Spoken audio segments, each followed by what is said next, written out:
Sayang, no? Hindi natapos yung birthday mo. Mami mo kasi.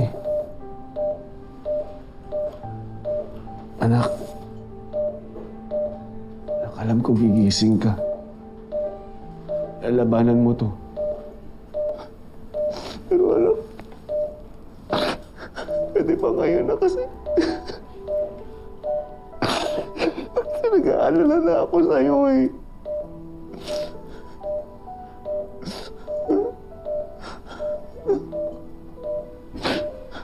Sige na, pagising ka na. Anak? Andrea? Nurse! Nurse, tulong! Si Andrea nahirapang huminga! Ano po nangyayari kay Andrea? Tulungan niyo po ang anak ko! Tulungan niyo Opo, siya! kami na pong bahala.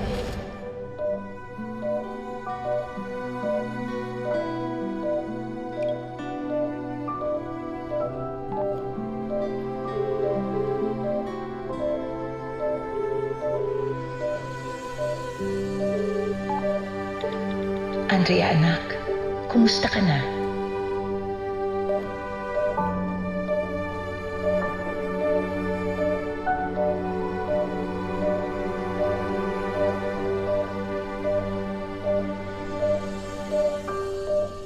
Jessica, alam kong nararamdaman ng tatay mo. Kaya din ako nasa ICU ang ate Andrea mo. Takot na takot ako. Pagbigyan mo na ang tatay mo. Gumising ka na. Gumising ka na.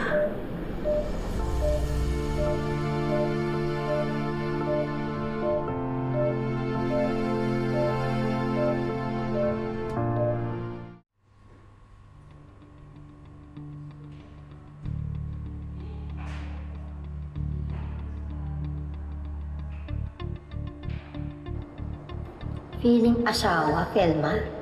Pati pagpuntang CR talaga sinasamahan mo si Manuel. That's my job. I'm the wife. Miss Ruiz, si Mr. Cruz po. Nasa CR lang, Hudo. Yan. Doc, sir. Sir, we already alerted security na forward na rin namin yung picture ni Mrs. Cruz sa kanila. Pag bumalik siya rito, hindi na nila siya papapasukin. Kaya lang, sir, baka ngayon na lang po namin pwedeng pagbigyan yung request po ninyo eh. Sa totoo lang, the hospital may get in trouble if we ban her totally. Nanay pa rin siya ng pasyente. She has the legal rights to be with her daughter. Dok, nag-usap na ho kami ni Velma. Magpapaylo kami ng restraining order laban kay Hazel. Hindi niyo ako mapipigilan, Manuel. Hahanap ako ng paraan para makita ang anak ko.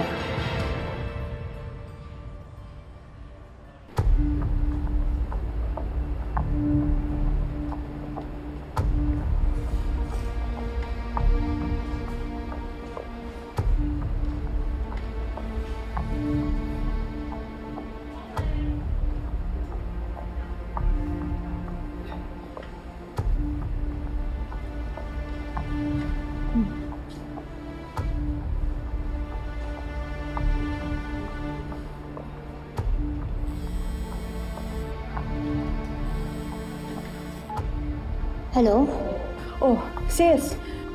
Expect a call from the HR ha. Malapit ka na mag-start dito sa amin, sa Southcrest. Talaga? Salamat ha. Bakit parang hindi ka excited dyan ha? May problema ka ba? Hindi, wala. Okay lang, kaya ko to. Oo naman, ikaw pa. Kaya mo yan, halimaw ka eh. Hello? Parang seryosong-seryoso ka. Sige, do what you have to do first, okay? Basta I will see you here.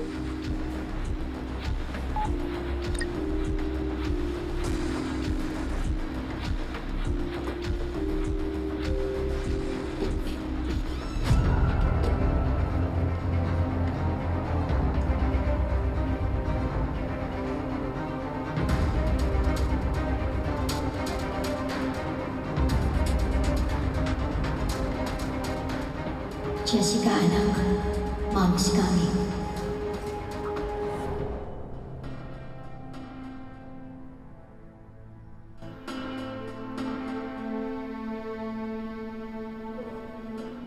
Manuel? Manuel, magpahinga ka na muna. Kumuha nga pala ako ng kwarto na paglilipatan ni Jessica pagising niya. Baka gusto mo na doon. Ay, hindi na. Dito na lang ako. Eh, hindi ka pa natutulog eh. Magdabag ka ng nakaupo dyan sa wheelchair. Kailangan i-stretch mo yung likod mo, tsaka yung mga binti mo.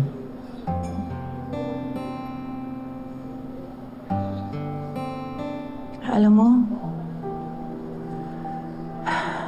nung nasa ICU si Andrea noon, hindi rin ako umuwi ng bahay.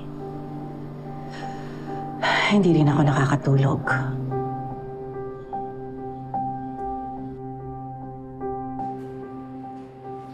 Nakwento nga ni Paz kay Abel. Halos sa ospital ka na daw nakatira nun eh. Hindi ka umaalis hanggat hindi magaling si Andeng. Samantala ako nang wala sa tabi niya. Sama ko si Hazel. Hindi na kayo nahiya? Dito pa kayo naglandian? Belma, pasensya ka na talaga ha. Hindi ko kayo nadamayin nung panahon na yun. Kalimutan mo na yun. Tagal na yun eh. At kung wala ka man noon, yung perang pinadala mo sa akin ang nagligtas ng buhay ng anak natin.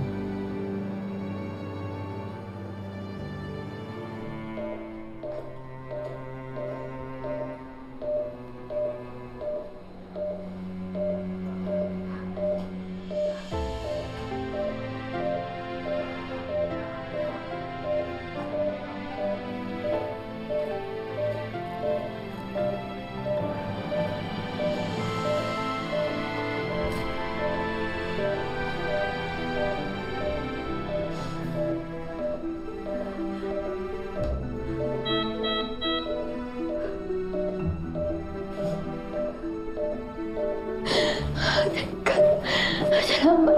Stable. Anak.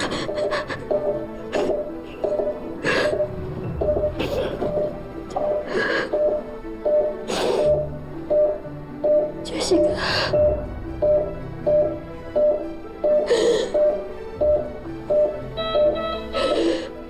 Anak, tuwarin mo.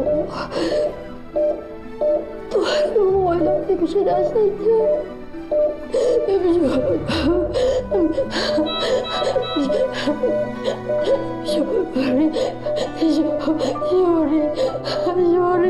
Sorry. Lasing na, tapos hindi ka nakascore? Girlfriend material si Andrea. Huwag mong sabihing niligawan mo na si Andrea. Gumising siya dahil sa boses ko. Pabayaan niyo na ako bumalik ka. Patigilan mo na yan! Kumusta yung interview? Hindi ako natanggap. Marami pa namang trabaho ang hindi kailangan ng diploma.